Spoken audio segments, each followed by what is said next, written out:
नमस्कार, स्वागत है आप सभी का इंडिया न्यूज के डिजिटल प्लेटफॉर्म पे। मैं हूं प्रियांशी। बिहार की बड़ी खबरों पर विस्तार से चर्चा करेंगे। हमारी लिस्ट में जो पहली खबर है वो लालू की आरजेडी से है। आपको बता दें कि लालू की आरजेडी में जगदानंद के बेटे अजीत सिंह शामिल हो गए हैं। नीतीश का तीर छोड़ दिया है और लालटेन का हाथ थाम लिया है। अब किस सीट से चुनाव लड़ेंगे ये भी आपको बताएंगे। लोकसभा चुनाव के बाद नीतीश की जेडीयू को बड़ा झटका लगा है। आरजेडी के प्रदेश अध्यक्ष जगदानंद के बेटे अजीत सिंह राजद में शामिल हो गए हैं।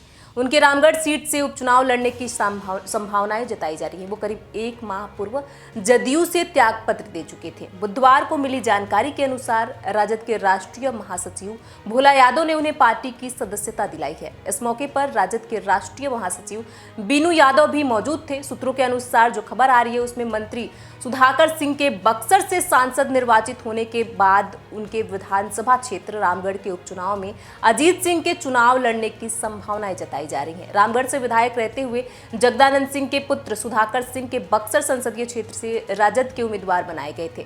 सुधाकर सिंह के संसद निर्वाचित होने के बाद रामगढ़ विधानसभा सीट खाली हो गई थी। इस सीट पर उपचुनाव कराया जाएगा। इसको लेकर ही राजद ने अपनी रणनीति तय कर ली है। हालांकि अजीत सिंह ने कहा है कि रामगढ़ उपचुनाव पार्टी जो भी फैसला लेगी वो मान्य होगी।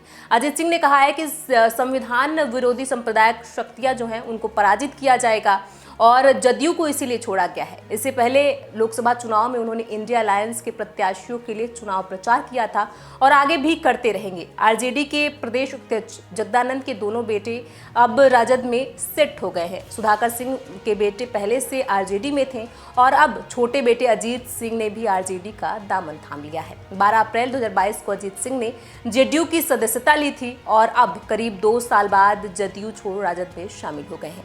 अब पिता जगदानंद और दोनों बेटे सुधाकर सिंह और अजीत सिंह समेत पूरा कुनबा आरजेडी में शामिल है।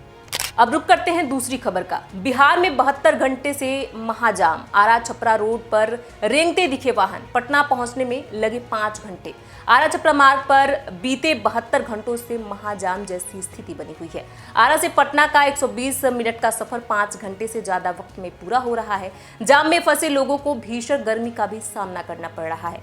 बालू लदे ट्रैक्टरों के बेतरतीब परिचालन के कारण बीते 72 घंटों से बिहार के कोइलवर छपरा 4 लेन सकड़ी नसरगंज पथ और कोइलवर बिहटा पथ पर महाजाम का नजारा रहा।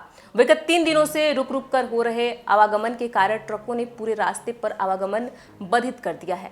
ट्रकों के जाम के कारण पटना, छपरा, सहरसा व आरा की ओर जाने वाली तीनों दिशाओं के सड़कें अवरुद्ध रही थीं। तीखी धूप व उस गर्मी के बीच कईयों ने बीच में ही रास्ता बदला तो कईयों ने अपनी यात्रा ही कैंसिल कर दी। जाम के कारण बच्चों व महिलाओं को ज्यादा परेशानी हो रही है। पटना आने जाने वालों को बुधवार को भारी मशक्कत का सामना करना पड़ा, जहां बिहटा के कन्हौली मोड़ पर जाम का नजारा नजर आया। पटना से आ रहे यात्रियों को बिहटा से स्टेशन के रास्ते सिकंदरपुर छलका होते हुए कोइलवर पहुंचे और बबूरा तक जाने के लिए आरा बढ़हरा के रास्ते बबूरा पहुंच सके। कई यात्रियों ने बताया कि पटना से आरा तक पहुंचने में उन्हें 5 घंटे का समय लगा। ट्रक ऑनर एसोसिएशन के सदस्यों ने बताया कि ट्रक चालक 24 घंटे में भी भोजपुर जिले के एक छोर से दूसरे छोर तक नहीं पहुंच पा रहे हैं। ट्रक मालिकों ने बताया कि उनकी गाड़ी में लगे जीपीएस इसकी गवाही दे रहे हैं। कईयों ने बताया कि 24 घंटे तक ही निर्धारित दूरी का चालन वैध माना जाता है, जबकि 24 घंटे में उनकी गाड़ी 10 किलोमीटर की दूरी पर ही जा पा रही है।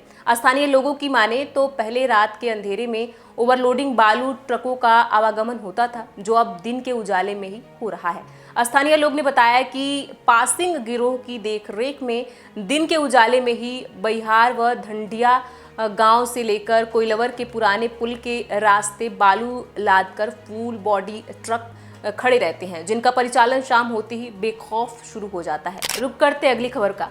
पटना में टूटा बिजली डिमांड का रिकॉर्ड। पीक आवर में 800 मेगावाट की खपत। प्रचंड गर्मी में हाफ गए ट्रांसफार्मर।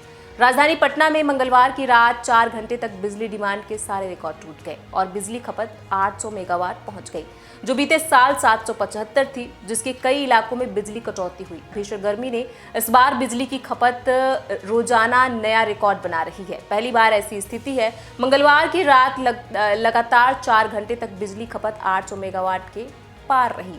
पिछले साल बिजली की अधिकतम मांग 775 मेगावाट तक गई थी, लेकिन कुछ ही देर बाद यह नीचे चली आई। मांग बढ़ने से बिजली आपूर्ति व्यवस्था प्रभावित हुई।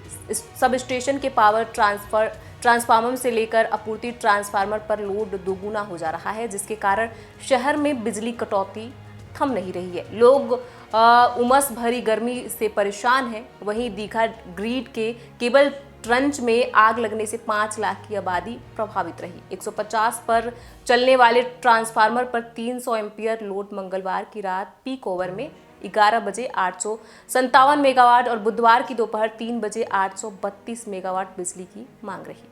अब रुक करते हैं अगली खबर का। चलती बस से महिला को उल्टी आई, उसने जैसे ही अपना सर बाहर निकाला वो धड़ से अलग हो गया। जी हाँ, गया जिले से ये खबर आ रही है। आपको बता दें, गया जिले में एक गलती महिला की मौत की वजह बन गई। जब चलती बस की खिड़की से महिला ने उल्टी के लिए सिर निकाला तो धड़ से अलग हो गया। भरी वाहन की ठोकर से मौत हो गई। चलती बस की खिड़की से उल्टी के लिए जब सर निकाला गया तो महिला के लिए मौत का सबब बन गया और सिर धड़ से अलग हो गया। जिले में यात्री बस से सफर कर रही महिला वॉमिटिंग यानी उल्टी के लिए सिर खिड़की से बाहर निकाला, जिसका सिर धड़ से अलग हो गया।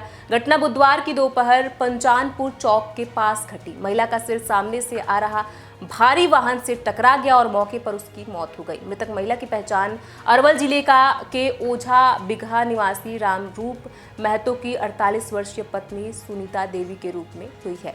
इलाज कराने गया जा रही थी। महिला जानकारी के अनुसार गोह से गया की तरफ जा रही थी। यात्री बस में महिला सवार थी। बस जैसे ही पंचानपुर बाजार पहुंची, महिला यात्री को वॉमिटिंग आई। महिला ने खिड़की से सिर बाहर निकाला। इसी क्रम में गया की ओर से आ रहा भारी वाहन ने महिला के सिर में जोरदार टक्कर मार दी। महिला का खून से लथपथ शरीर और सिर से अलग धड़ यात्रियों में हो हल्ला मच गया। बस पर सवार यात्री नीचे उतर गए। अब रुक करते हैं अगली खबर का। भीषण गर्मी से जूझ रहे बिहार से मानसून भी रूठ गया है। जी हाँ, बीते 2 सालों से 32 डिग्री कम वर्षा घट रहे बारिश के दिन भीषण गर्मी के बीच बिहार के लोग बारिश को तरस रहे हैं, लेकिन लगता है कि मानसून भी उनसे रूठ गया है। बीते 2 सालों में बिहार में 32% कम बारिश हुई है और बारिश के दिनों में भी गिरावट दर्ज की गई है। एक और देश के आधे हिस्से में मानसून के आगमन का जश्न है। वहीं बिहार, झारखंड समेत कई राज्यों में बारिश ने न होने से भीषण गर्मी की स्थिति बनी हुई है, जिसकी वजह से मानसून की बंगाल की खाड़ी शाखा का कमजोर पड़ना है। पिछले 2 सालों में बिहार में बारिश की मात्रा में 32% तक की कमी दर्ज की गई है। वहीं बारिश के दिनों की संख्या 25 से 30% की गिरावट आई है।